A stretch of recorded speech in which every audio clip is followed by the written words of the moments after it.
Et le Lopez. David, chaque Ouais. jour, l'origine d'une invention. Et aujourd'hui, vous nous parlez des assistants vocaux, invention récente s'il en est. Tout à fait. Et moi, je l'ai déjà dit ici, moi, j'achète toutes les choses nouvelles.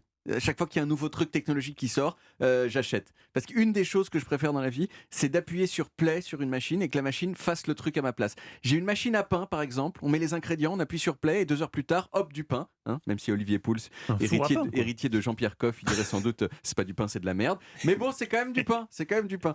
Il y a quelques années comme ça, j'ai acheté un potager connecté qui promettait de faire pousser du persil et de la ciboulette en appuyant sur play. Ça a été un échec absolu. Je l'ai. Ouais, voilà, non seulement ça n'a pas donné de persil ni ciboulette, mais en plus ça a pourri, ça sentait mauvais, c'était nul. Vous avez une mauvaise expérience aussi. Oui, Voilà. tout à fait. Et bien sûr, à la seconde où les assistants vocaux de Google et de Microsoft sont sortis, j'en ai acheté un de chaque. Hein, le Google Home de Google et le système Alexa de Microsoft.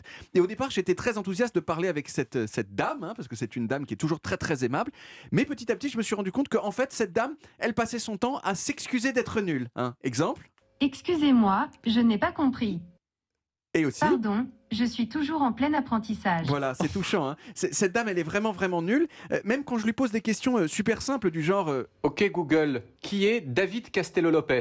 eh bien, la réponse c'est Excusez-moi, je n'ai aucune information à ce sujet. mais va te faire foutre, Google de merde. C'est pas possible, ça.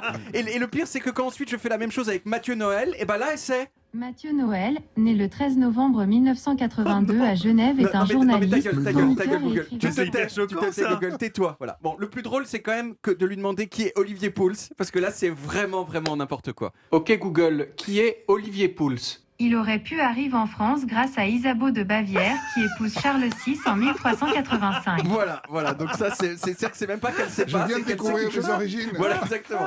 Fait quelque chose de n'importe quoi total. Mais alors, d'où ça vient, ces assistants qui sont vraiment pas très compétents, hein, Ah oui, il y a du qui boulot, là. qui a été le premier robot avec lequel on pouvait discuter de façon pas du tout intéressante. Eh bien, c'est un programme informatique mis au point au milieu des années 60 par un ingénieur du MIT qui s'appelait Joseph Weizenbaum.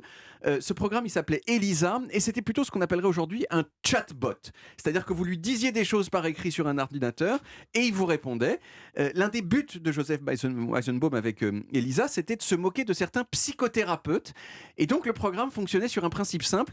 À chaque fois que vous disiez quelque chose, ELISA reformulait vos paroles sous forme de questions, ce qui vous donnait l'impression d'être écouté. Et ça donnait des conversations du type « Elisa, je suis triste en ce moment. » Ah bon? Pourquoi es-tu triste?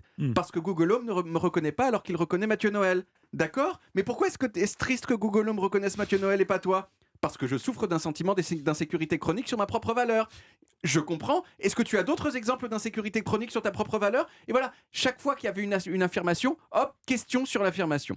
Et ce que Joseph a remarqué, c'est que les gens qui testaient Elisa étaient super contents parce qu'ils avaient l'impression d'avoir une vraie conversation et ils se sentaient mieux, un peu comme avec un vrai psychothérapeute. Comme quoi, ça peut être une idée, si vous voulez que les gens vous trouvent sympa, ça peut être une bonne idée de vous contenter de répéter leurs phrases sous forme de questions.